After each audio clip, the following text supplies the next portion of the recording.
It is wise to clear up any misunderstandings that may arise during the reading of the Bhagavad Gita, as many people in the modern world fail to comprehend the teachings due to one aspect. They cannot fathom why Krishna, as God, instructed Arjuna to fight.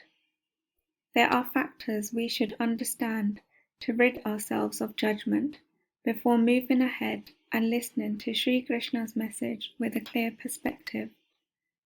Whether we believe the Kurukshetra war took place or not, the lesson here is to take the advice of Shree Krishna and leave the scenario, as it does not apply to the modern age. It is then to be dissected and analysed as a metaphor, a fight of the mind.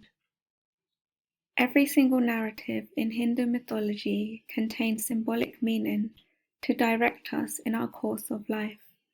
The Bhagavad Gita teaches us not to give up when situations around us become tough, but to remain in the self, knowing that nothing can harm who we truly are, which comes from the soul.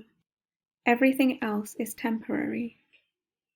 For those who cannot accept the premise of death, Krishna's words come with comfort and strength to overcome surrounding fears so that we can live the best life possible, giving up needless worries and doubt. For those who choose to acknowledge the war as a historical event, keep in mind some of these points. Both parties that participated in the war knew the other side's intentions beforehand. No one entered the war without permission. The war had not taken place where civilians live, but on a battlefield where no civilians or forest animals were harmed.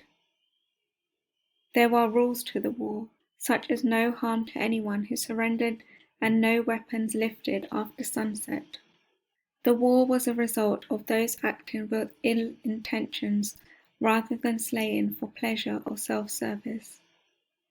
War was the last resort when evil was not able to be contained. Krishna could not leave earth in the hands of evil, for if Arjuna had walked away, that is what would have occurred at the time. Through the adversity of the war, Shree Krishna was able to deliver his beautiful message of love. Would we take notice if it had not come from such an intense situation? It's not that we needed a war to understand. However, something beautiful occurred from something dreadful, and we should pay attention to the positive instead of the negative. Just as we watch movies and root for the good guys to defeat the bad guys, this is how to perceive the Mahabharata war. Leaving treasure in the hands of those with selfish desires will diminish the value, as it remains vulnerable to those who wish to use it for evil deeds. The same treasure remains like gold when guarded by those who understand how to use it for good, without selfish motives. Krishna will always remain with the righteous, and there has to be a side of good. Otherwise, the very essence of God is lost.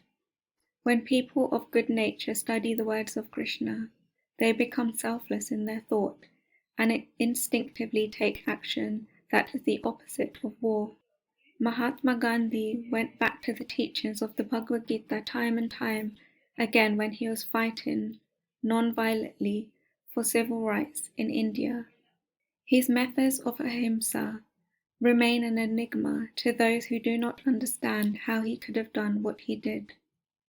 Perhaps it was not him in action, but it was the divine power within him, just as each of us has within. The Bhagavad Gita does not contain linear knowledge. The knowledge flows vast and runs deep, and people seek and find various perspectives from it, including the fact that God has no gender. Even though we say him, we could say her or they, for we already know Krishna is synonymous with the energy of his soul, the manifest Radha, love or the divine feminine. And it is love that would always continue to defeat war. That is the message of Shree Krishna.